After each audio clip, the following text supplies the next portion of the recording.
तो ठीक है बच्चों, इसको आप लोग लिख लो।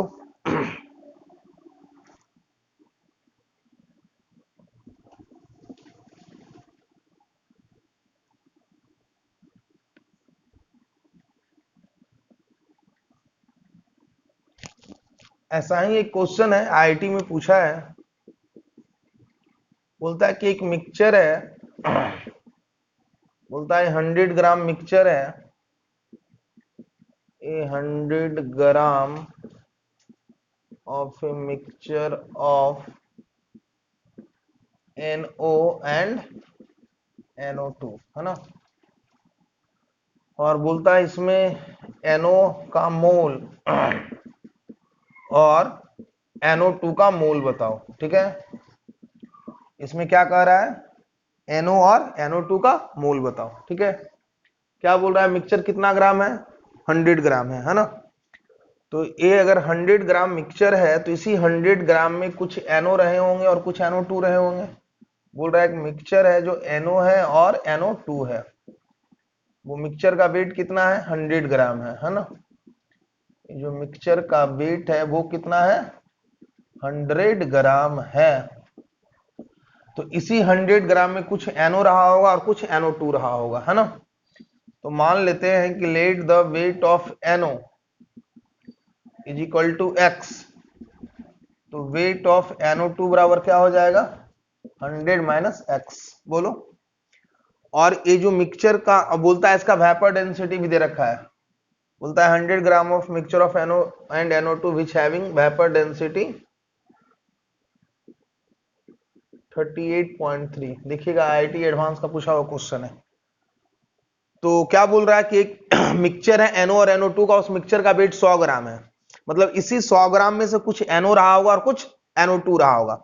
तो मान लिया कि X ग्राम NO है तो NO2 कितना हो जाएगा, 100 माइनस X ग्राम। तो अब क्या लिख सकते हो कि जो मिक्सचर का मोल है, तो mole of NO plus mole of NO2 बराबर मोल ऑफ मिक्सचर, है ना। तो मिक्सचर का मोल कितना हो जाएगा, तो मोल ऑफ NO, तो X अपॉन मॉलिक्यूलर वेट कितना हो जाएगा, 14 प्लस 16 कितना हो जाएगा, 30 plus 100 minus X upon NO2 कितना हो जाएगा, 14 प्लस 32 46 बराबर मिक्सचर का वेट अपॉन मॉलिक्यूलर वेट। लेकिन मॉलिक्यूलर वेट ना देकर वेपर डेंसिटी दिया हुआ है। वेपर डेंसिटी बराबर क्या लिख सकते हो, 2 इंटू मॉलिक्यूलर वेट, तो 2 इंटू 38.3। तो हम यहां से सोल्व कर लेंगे वेट, और जो वेट निकल आएगा तो मोल निकल आएगा, है ना। कुछ नहीं करना है। अगर कहीं भी इस तरह का क्वेश्चन हो तो आप क्या करोगे कि जो मिक्सचर का मोल है, तो ये मिक्सचर का मोल ये दोनों के मोल के सम के इक्वल होगा। तो लिख दिए, तो मिक्सचर का मोल ये दोनों के मोल के सम के इक्वल हुआ, है ना। उसके बाद हम इसको सोल्व कर लिए। चलो इसको लिखो आप लोग।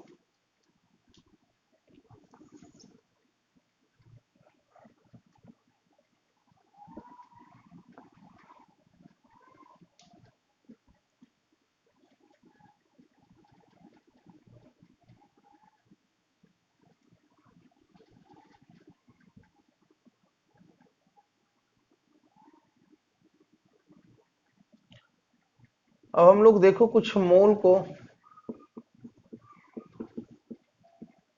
नया कुछ शुरू कर रहे हैं, है ना। ये भी मोल का ही पार्ट है, ठीक है।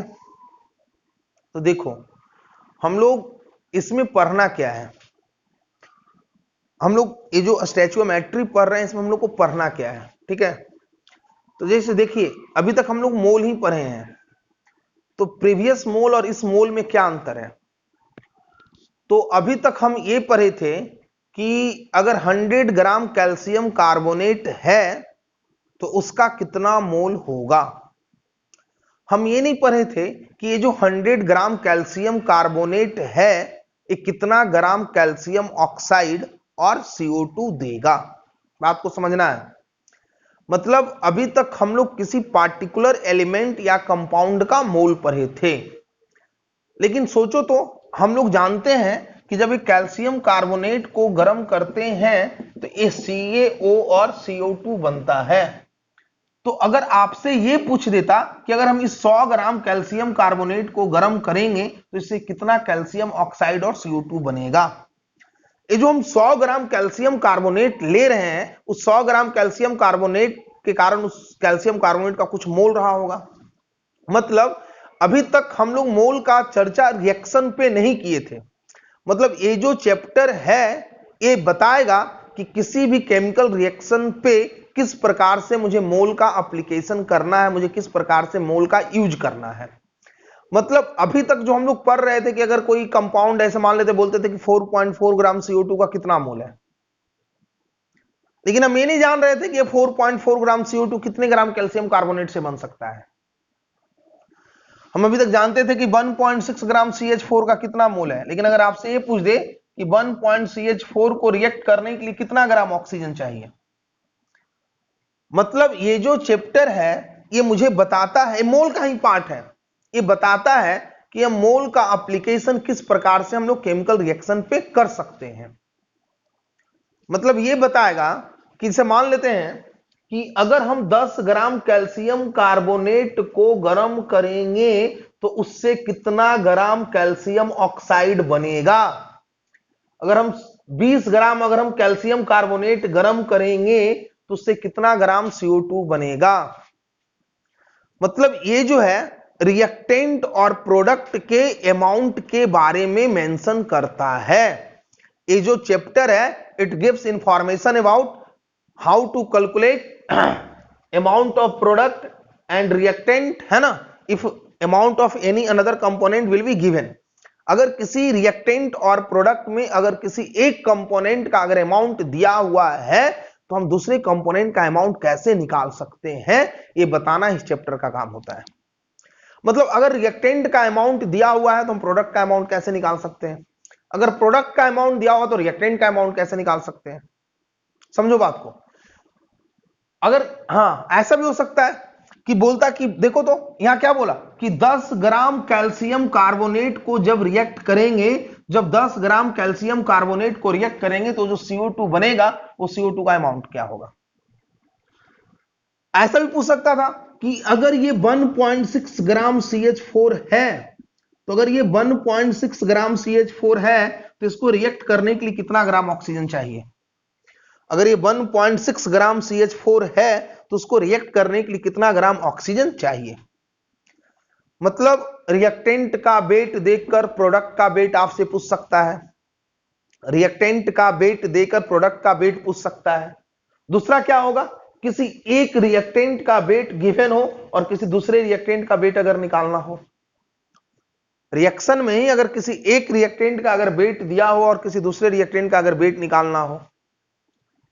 अगर ऐसा हो सकता है कि अगर मान लेते हैं कि ये दोनों रिएक्टेंट का अगर वेट दिया होता कि 1.6 ग्राम ऑफ CH4 और कुछ ग्राम ऑफ O2, ये कितने ग्राम CO2 को बनाएगा, तो ऐसा भी हो सकता है।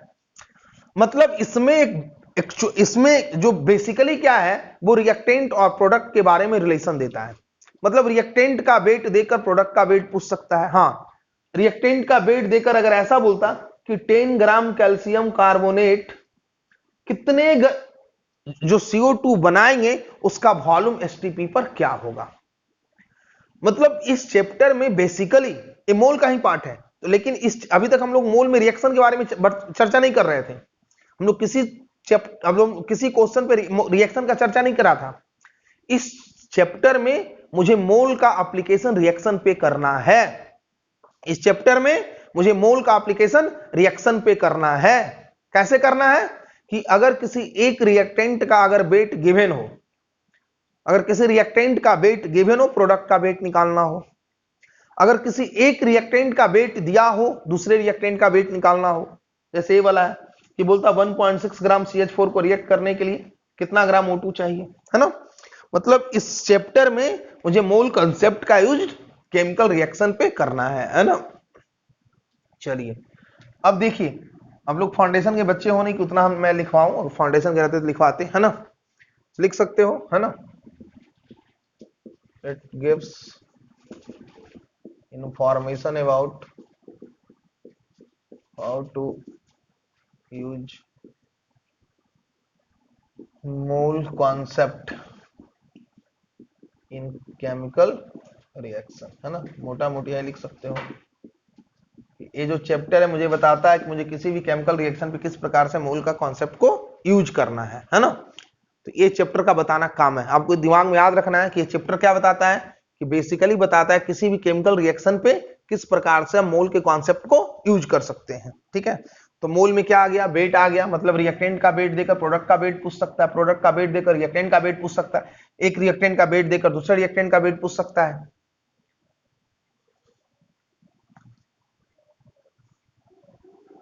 अब देखो इस चैप्टर में आपको केमिकल रिएक्शन का यूज होने वाला है ना, क्योंकि हम इस चैप्टर में केमिकल रिएक्शन का ही हम लोग एप्लीकेशन करेंगे, है ना। तो आपको कुछ केमिकल रिएक्शन लिखने आना चाहिए।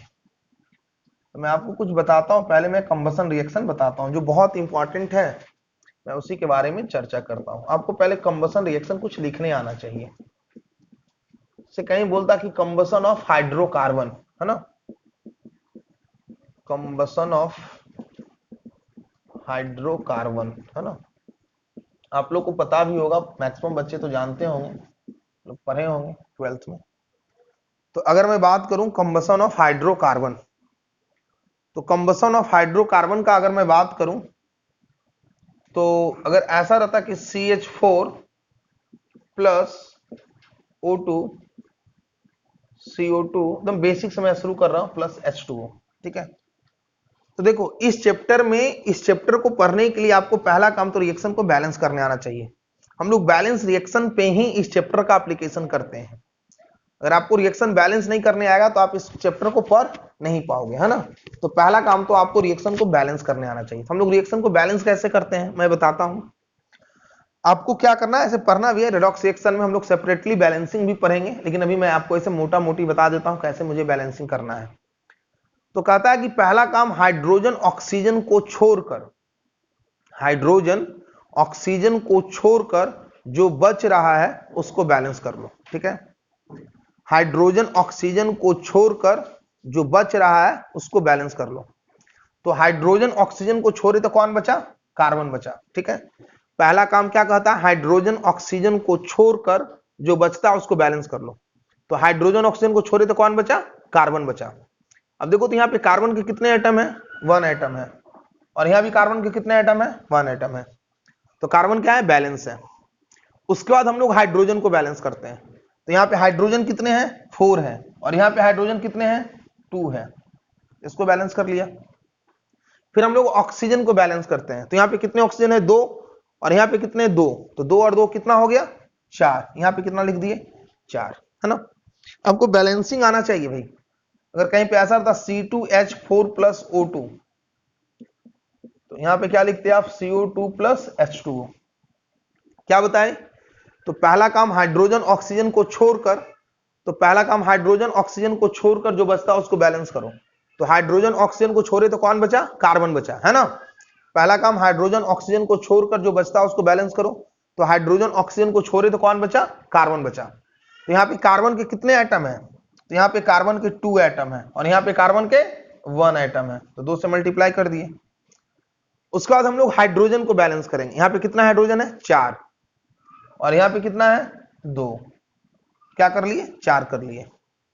अब फिर हम लोग ऑक्सीजन को बैलेंस करेंगे। तो यहाँ पे कितना ऑक्सीजन है, 4, और यहाँ पे कितना है, 2।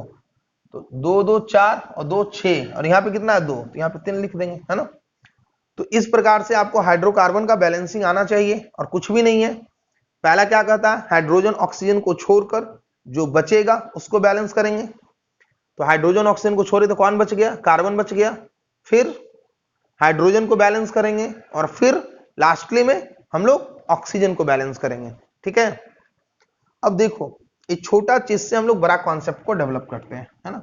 ये तो बेसिक चीजें हैं, लेकिन अगर इसी में अगर कोई अननोन हाइड्रोकार्बन रहता, कुछ ऐसा रहता CXHY, कुछ ऐसा करके हाइड्रोकार्बन रहता, और बोलता इसका कंबसन हो रहा है, आराम से हम लोग लिखेंगे, घबराने की बात नहीं है। आपको बैलेंसिंग आना चाहिए, बिना बैलेंसिंग इस चैप्टर को आप पढ़ ही नहीं सकते हो। तो बोलता है कि मुझे इसको बैलेंस करना है, ये अननोन हाइड्रोकार्बन है CXHY, मतलब इस हाइड्रोकार्बन के बारे में मुझे पता नहीं है क्या है, कुछ भी हो सकता है। और अगर मुझे इस हाइड्रोकार्बन को अगर बैलेंस करना है तो इस हाइड्रोकार्बन को अगर बैलेंस करना है तो उसके लिए तो वही रूल होगा।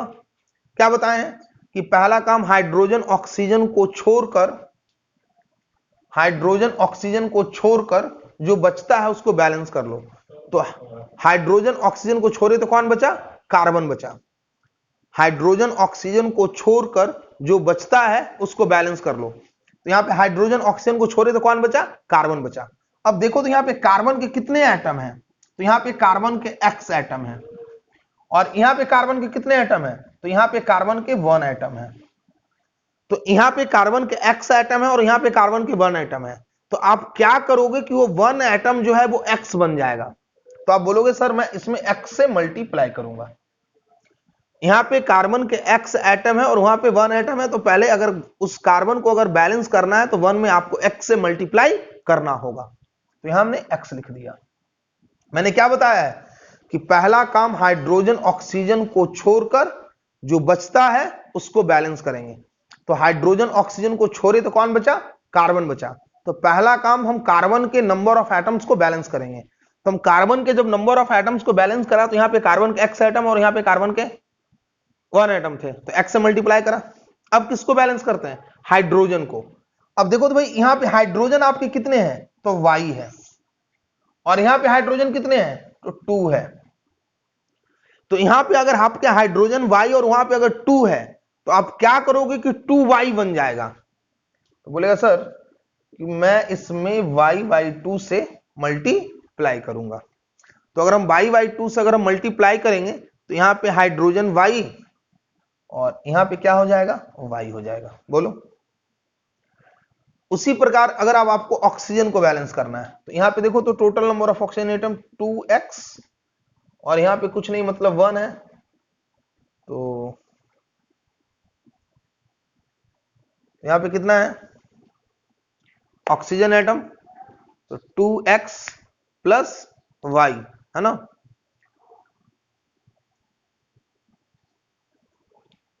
ठीक है, सॉरी यहां बाय बाय 2 लिखेंगे ना, बाय बाय 2 से मल्टीप्लाई। तो यहां पे ऑक्सीजन कितना है? 2x प्लस y बाई 2 है ना। तो अब क्या करोगे कि यहां भी oxygen 2x plus y by 2 हो जाएगा। तो देखो आराम से, तो पहले से ऑलरेडी 2 है तो इस 2 को 2x बनाना है तो उसके लिए x से मल्टीप्लाई करना होगा, प्लस y को y बाई 2 बनाना है तो यहाँ पे y बटा 4 से मल्टीप्लाई करना होगा। तो 2 तो ऑलरेडी पहले से था, तो अगर x प्लस y बाई 4 से मल्टीप्लाई कर दोगे तो क्या हो जाएगा? बैलेंस। देखिए बहुत सारे बच्चे ना इसको रट लेते हैं, यहाँ 1 रहेगा, यहाँ x प्लस वाई बाई 4 रहेगा, x रहेगा, y बाई 2 रहेगा। रटना बिल्कुल भी नहीं है, आपको समझना है बातों को कि अगर हाइड्रोकार्बन के कंबसन है और अगर हाइड्रोकार्बन के कंबसन है अगर उसको बैलेंस करना है तो उसको बैलेंस करने के लिए आपको क्या करना है कि पहला काम हाइड्रोजन ऑक्सीजन को छोड़कर जो बचेगा उसको बैलेंस करेंगे।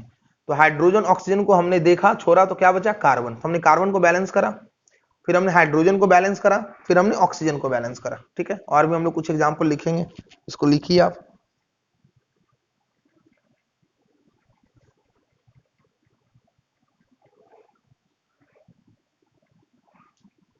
लिख लिए होंगे।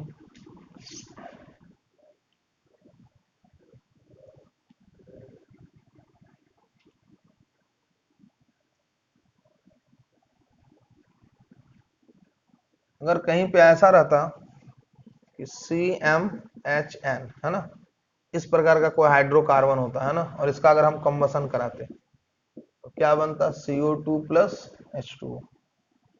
ठीक है, तो अगर हम इस तरह का अगर हम हाइड्रोकार्बन का कंबसन कराते CmHn प्लस O2 का तो ये CO2 प्लस H2O बनता। अब देखो इसको बैलेंस करना है ना, तो अगर इसको बैलेंस करना है तो हम लोग कैसे करेंगे? ठीक है, तो क्या करेंगे? पहला काम हाइड्रोजन ऑक्सीजन को छोड़कर जो बचेगा उसको हम बैलेंस कर लेंगे, है ना। हाइड्रोजन ऑक्सीजन को छोड़कर जो बचेगा उसको बैलेंस कर लेंगे। तो हाइड्रोजन ऑक्सीजन को छोड़े तो कौन बचा? कार्बन बचा, है ना। पहला काम हाइड्रोजन ऑक्सीजन को छोड़कर जो बचेगा उसको बैलेंस कर लेंगे। तो यहाँ पे क्या बचा? कार्बन बचा। तो यहाँ पे कार्बन के कितने एटम है? m एटम है, और यहाँ पे कार्बन के कितने एटम है? 1 एटम है। तो क्या करेंगे कि 1m बन जाएगा। तो हम m से मल्टीप्लाई करेंगे, है ना, 1 है तो m से मल्टीप्लाई कर देंगे तो m हो जाएगा। अब हाइड्रोजन को देखो, तो यहाँ पे हाइड्रोजन के कितने एटम है, n एटम है, और यहाँ पे कितने एटम हाइड्रोजन के, 2 एटम है। तो उस 2 को मुझे n बनाना है, तो उसके लिए मुझे क्या करना होगा, n/2 से मल्टीप्लाई करना होगा, तो हम n/2 से मल्टीप्लाई कर दिए।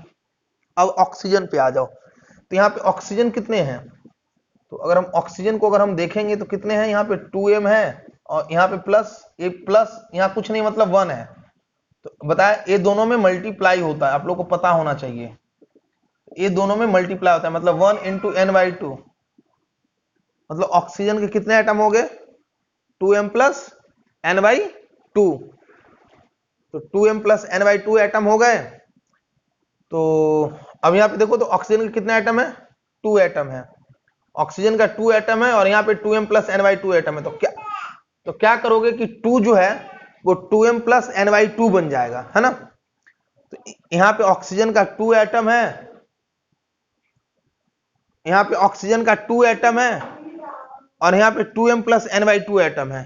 तो क्या करोगे कि 2 जो है 2m + n/2 हो जाएगा। तो पहला नंबर तो m लिखेंगे प्लस n/4 लिखेंगे, है ना। तो देखो एक 2m हो जाएगा और इसको जब मल्टीप्लाई करोगे तो n/2 हो जाएगा। तो यहाँ पे क्या लिखोगे, m + n/2। समझ रहे हैं बातों को।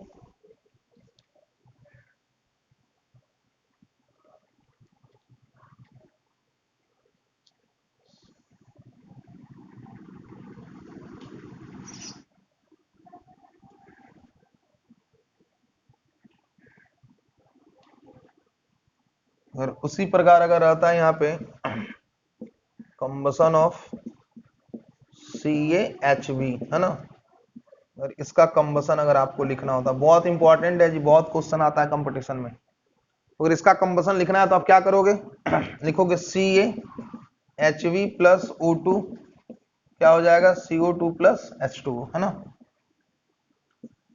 CO2 + H2, ठीक है। हम इसको बैलेंस कैसे करेंगे, है ना। तो बोलता है कि हाइड्रोजन ऑक्सीजन को छोड़कर जो बचेगा उसको बैलेंस कर लो। हाइड्रोजन ऑक्सीजन को छोड़कर जो बचेगा उसको बैलेंस कर लो। तो हाइड्रोजन ऑक्सीजन को छोड़े तो कौन बचा, कार्बन बचा। तो यहाँ पे कार्बन के कितने एटम है, A एटम है ना, और यहाँ पे कार्बन के कितने एटम है, 1 एटम है। तो A से मल्टीप्लाई कर दिए।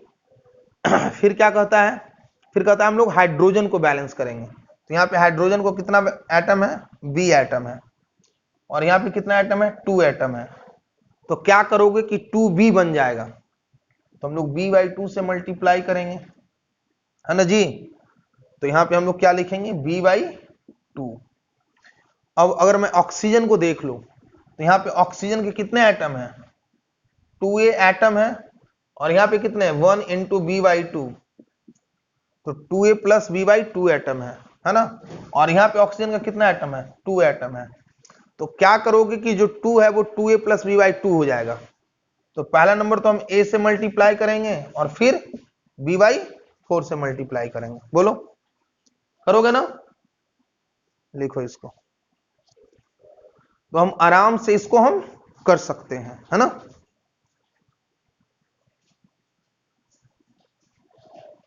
चलिए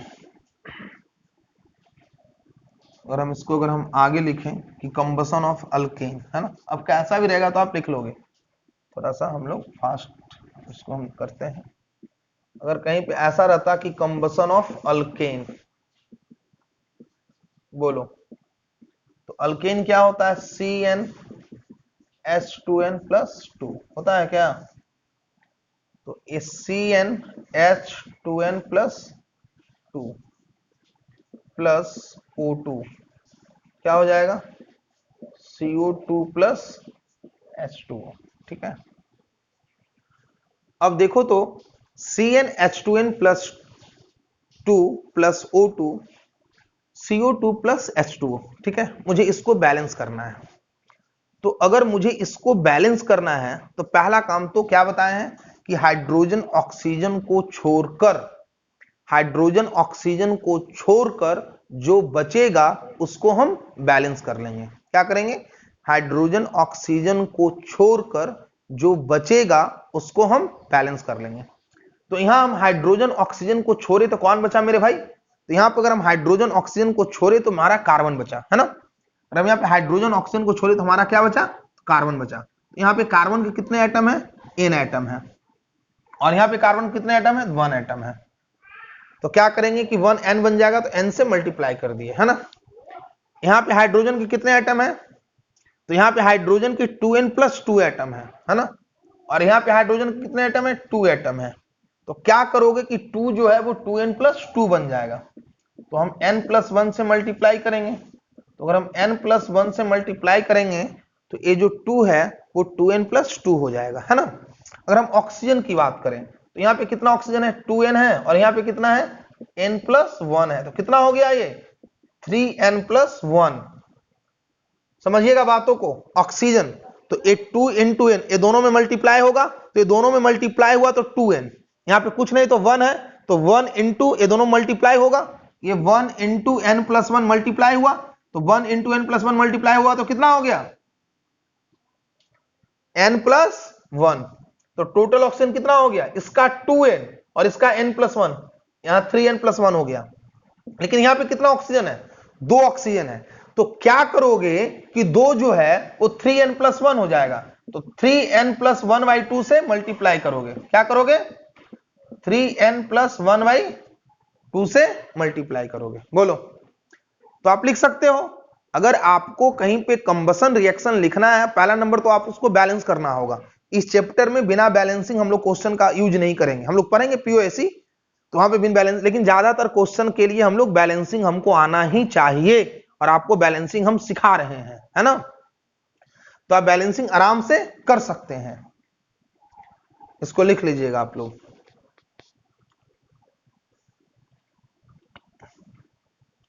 तो अगर आप लोग को बैलेंस करना रहेगा तो आप लोग कर लोगे, बिल्कुल।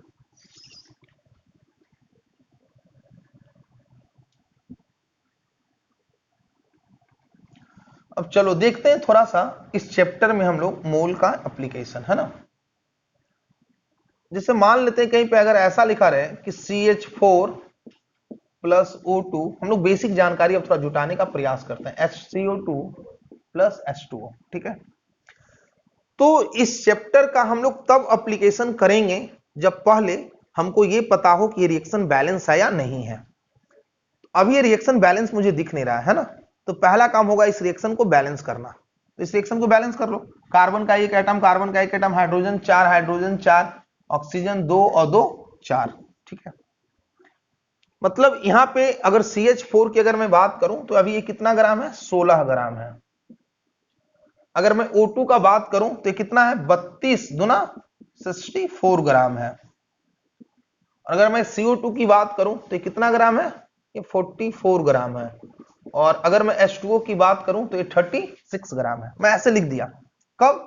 जब ये रिएक्शन हमारा बैलेंस है तब। तो अगर हमारा रिएक्शन बैलेंस है तो इसमें CH4 16 ग्राम है, O2 64 ग्राम है, CO2 44 ग्राम है और H2O 36 ग्राम है, ठीक है। तो अगर मैं इसका मोल का अगर मैं बात करूं कि number of mole of CH4, तो कितना हो जाएगा? Given weight upon molecular weight 1 मोल। अगर मैं बात करूं number of mole of O2 का, तो given weight upon molecular weight कितना हो गया? 2 मोल। अगर मैं बात करूं number of mole of CO2 का, कितना हो गया? 44/44, कितना हो गया? 1 मोल। और अगर मैं यहां पे अगर मैं बात करूं तो 36/18 कितना हो गया? 2 मोल। अब देखो तो यार थोड़ा सा गौर से, मतलब अगर इसका कोएफिशिएंट CH4 का अगर 1 है तो इसका मोल भी 1 आ रहा है। अगर O2 का कोएफिशिएंट 2 है तो इसका मोल भी 2 आ रहा है। अगर CO2 का कोएफिशिएंट 1 है तो इसका मोल भी 1 आ रहा है। और अगर H2O का कोएफिशिएंट 2 है तो इसका मोल भी 2 आ रहा है। आप जैसे ही इस चैप्टर को पढ़ना स्टार्ट करेंगे, पहला स्टेटमेंट लिखाया जाता है कि in balance chemical equation coefficient is considered as a mole. समझना है बातों को। तो पहला नंबर तो बैलेंस केमिकल इक्वेशन। तो पहले मैं बताया कि बैलेंस केमिकल इक्वेशन का भी बेसिक आइडिया दिया, कुछ और बताऊंगा। तो पहला नंबर तो आपको इक्वेशन को बैलेंस करने आना चाहिए। तो बेसिकली ज्यादातर आप देखेंगे हाइड्रोकार्बन के रिएक्शन आपको मिलेंगे। तो हाइड्रोकार्बन के रिएक्शन को आपको बैलेंस करने आना चाहिए। तो हमने हाइड्रोकार्बन के रिएक्शन को बैलेंस करना बताया, ठीक है। तो हाइड्रोकार्बन के रिएक्शन को बैलेंस करना बताया। तो हाइड्रोकार्बन के रिएक्शन को जब हमने बैलेंस करना बताया तो फिर हमने क्या देखा, इनबैलेंस केमिकल इक्वेशन जो हमारे कॉफिशिएंट है, तो अगर इसका कॉफिशिएंट 1 है तो ये 1 मोल है, इसका कॉफिशिएंट 2 तो ये 2 मोल है, इसका कॉफिशिएंट 1 तो ये 1 मोल है, और इसका कॉफिशिएंट 2 तो 2 मोल है। तो हम लिख सकते हैं अब imbalance chemical equation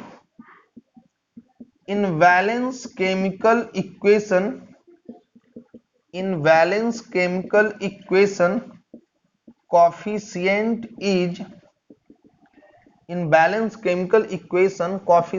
is considered as a mole। मतलब बैलेंस केमिकल इक्वेशन में जो कॉफिशिएंट होगा उसे हम मोल कहते हैं। ठीक है बच्चों, अब देखो ये तो बेसिक आइडिया हुआ। यहां पे जो मैक्सिमम दिक्कत क्या होता है ना, अगर मैं इस चैप्टर में बात करूं तो यहां पे मुझे दो तरह के मोल के चर्चे करने होंगे। अगर मैं इस चैप्टर में बात करूंगा तो इसमें दो तरह के चर्चे करने होंगे। एक को हम लोग टेकन मोल कहते हैं और दूसरे को हम लोग स्टैचियोमेट्रिक मोल कहते हैं। लेकिन बारीकी से समझना है, मैं बताया एकदम हर एक इतना माइन्यूट, इतना बारीकी से बताते हैं कि आपको कंफ्यूजन ही नहीं होना चाहिए। इस चैप्टर में मुझे दो तरह के मोल पढ़ने हैं। आप देखेंगे एक को मैं टेकन मोल कहूंगा और दूसरे को मैं स्टैचियोमेट्रिक मोल कहूंगा। अब आपके मन में सवाल आता है कि सर ये टेकन मोल क्या होगा और ये स्टैचियोमेट्रिक मोल क्या होगा और दोनों में डिफरेंसेस क्या है। चलो पहले तो ये जान लो कि बैलेंस केमिकल इक्वेशन के जो कॉफिशिएंट होते हैं वो क्या कहलाते हैं, मोल कहलाते हैं, है ना। इसको आप लिखो, फिर हम लोग आगे की बात करते हैं।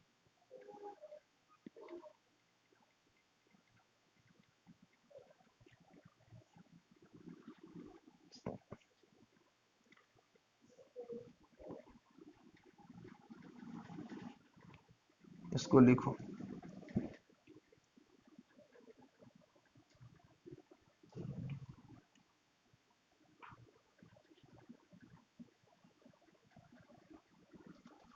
देखो यहां पे मुझे दो तरह के मोल पढ़ने हैं। जैसे मैं एक छोटा सा एग्जांपल से आपको अगर मैं समझाऊं, अगर कहीं बोलता कि व्हाट मास ऑफ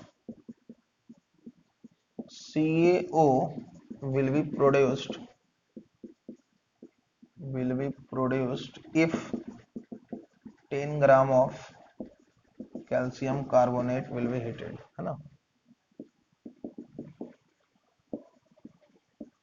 बोलता कि अगर हम 10 ग्राम कैल्शियम कार्बोनेट को गर्म करेंगे तो कितना ग्राम CaO प्रोड्यूस्ड होगा, है ना।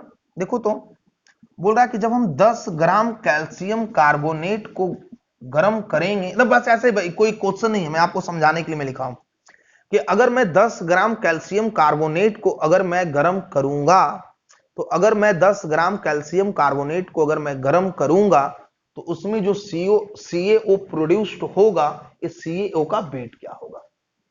समझना है बातों को। मुझे यहां पे दो तरह के मोल के बारे में बात करना है। हमने एक को क्या बताया है, एक को मैंने बताया है टेकन मोल और दूसरे को हम लोग बताया है स्टैचियोमेट्रिक मोल। एकदम समझना है बातों को। ये टेकन मोल और स्टैचियोमेट्रिक मोल में डिफरेंसेस क्या है। तो देखो टेकन मोल का मतलब क्या हुआ, आपने रिएक्शन कराने के लिए कितना ग्राम कैल्शियम कार्बोनेट लिया है, 10 ग्राम कैल्शियम कार्बोनेट लिया है।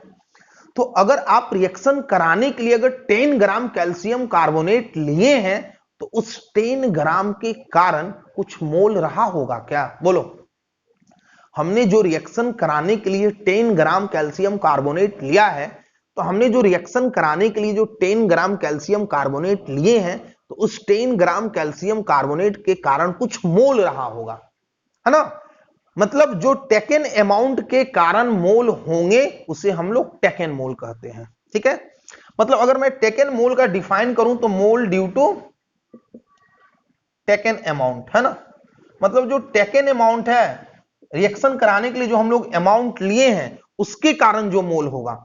मतलब हम लोग ये जो 10 ग्राम कैल्शियम कार्बोनेट लिए हैं और इस 10 ग्राम कैल्शियम कार्बोनेट के कारण जो मोल रहा होगा, ये जो 10 ग्राम कैल्शियम कार्बोनेट लिए हैं और इस 10 ग्राम कैल्शियम कार्बोनेट के कारण जो मोल रहा होगा उसे हम लोग टेकन मोल कहते हैं। पहला बात, हम समझो बात को कि जो 10 ग्राम कैल्शियम कार्बोनेट लिए हैं और इस 10 ग्राम कैल्शियम कार्बोनेट के कारण जो मोल रहा होगा उसे हम लोग टेकन मोल कहेंगे।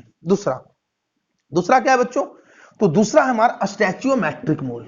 तो ये स्टैचियोमेट्रिक मोल क्या है? वही जो बैलेंस केमिकल इक्वेशन का कॉफिशिएंट रहा हो।